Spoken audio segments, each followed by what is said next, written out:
বৰপেটা ৰোডৰ সমীপৰ শিমলাগুৰি কালিবাৰীত এগৰাকী অসহায় মহিলাৰ ওপৰত তালিবানী শাস্তি একাংশ মহিলা। অভিযোগ মতে প্ৰায় 10-12 গৰাকী মহিলাই এগৰাকী মহিলাৰ ঘৰ বাৰী ভাঙি লণ্ডভণ্ড কৰাৰ লগতে মহিলাগৰাকীৰ কাপোৰ ফালি অৰ্ধ উলংঘা কৰি শাৰীৰিক মানসিক নিৰ্যাতন চলায়। সমগ্ৰ ঘটনা সন্দৰ্ভত আৰক্ষীয়েও নীৰৱ ভূমিকা অৱলম্বন কৰাৰ অভিযোগ উত্থাপন হৈছে। অভিযোগ মতে অসহায় মহিলাগৰাকীক নিৰ্যাতন চলোৱাৰ সময়ত অভিযুক্ত মহিলা কেইগৰাকীক সংগ দিছিল কেইজনমান পুৰুষেও। জানিব পৰা মতে ভুক্তভোগী মহিলাগৰাকীৰ স্বামী থাকে কৰ্মসূত্ৰে বহিৰাজ্যত আৰু সেই সুযোগ লৈয়ে কালীচৰণ নামৰ এজন লোকে মহিলাগৰাকীক দি আহিছিল অশ্লীল ইংগিত। তাৰ পিছতে মহিলাগৰাকীয়ে ৰাজহুৱা স্থানত কালীচৰণক চৰ ফুটোৱা কেন্দ্ৰ কৰিয়ে এই অমানৱীয় ঘটনাটো সংঘটিত হয় বুলি জানিব পৰা গৈছে। তাৰমানে এই কালীচৰণ আৰ্য মানুহটোই মোক বহুত দিনৰ পৰাই সেই নষ্ট কৰি আছে। ভয় দেখাই যে হাজবেণ্ডক মাৰি পেলাম, বাচ্চাক উঠাই ল'ম, সেনেকৈ ভয় দেখাই মোক বহুত দিন ধৰি নষ্ট কৰি আছে। পাছত আৰু সেই মোৰ হাজবেণ্ডে সেই কথাটো শুনাৰ পাছত সেই মোক মাৰছে। মাৰাৰ পিছত মানুহ মাতি আনি সেই বিচাৰ টিচাৰ কৰিছে। তথাপিও সেই মানা নাই। মই ৰাস্তা ঘাটে বাহিৰত ওলালেই সেই বয়া ইংগিত দি থাকে মানুহৰ ওচৰত। মই যে সেই নষ্ট মানুহ সেনেকৈ কৈ ফুৰে।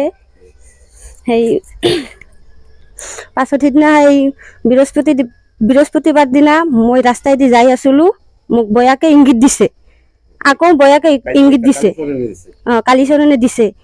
পাছততো মোৰ খং উঠি গৈছে। খং উঠাৰ পাছত মই তাক মাৰছোঁ।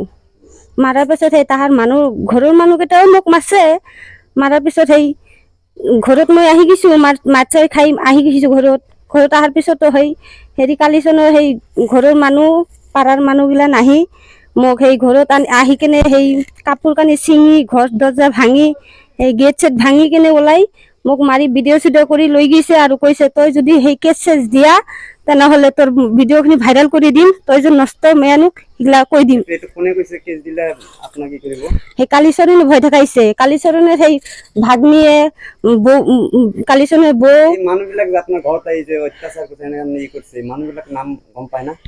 মইতো চবকেইটা গম নাপাওঁ। পাড়াৰ মানুহ আহিছে না, মই সেই তাৰ ঘৰৰ মানুহকেইটাকে জানো। তাহাৰ গাঁৱৰ মানুহ আহিছে, আমাৰ গাঁৱৰ মানুহ নহয়, তাহাৰ গাঁৱৰ মানুহ আহিছে। তাহাৰ গোটেই গাঁৱৰ মানুহ লৈ আহিছে। সেনেকে আৰু সেইকাৰণে মই থানাত যাই সেই এণ্ট্ৰি দিছোঁ, কেছ কৰিছোঁ তাইৰ নামত। এজাহাৰটো দিছোঁ। দিয়াৰ পাছত সেই পুলিচে বোলে আহিছে, তদন্ত লৈছে, সি পলাইছে। পুলিচেও কৈ আছে যে মানুহজনক নাপালি আমি কেনেকে হেৰি কৰিম।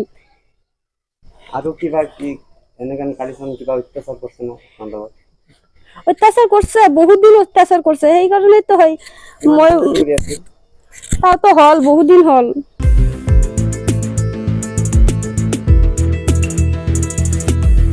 বৰপেটা ৰোডৰ পৰা কৌশিক দাসৰ ৰিপৰ্ট, এনি ভাৰত 24।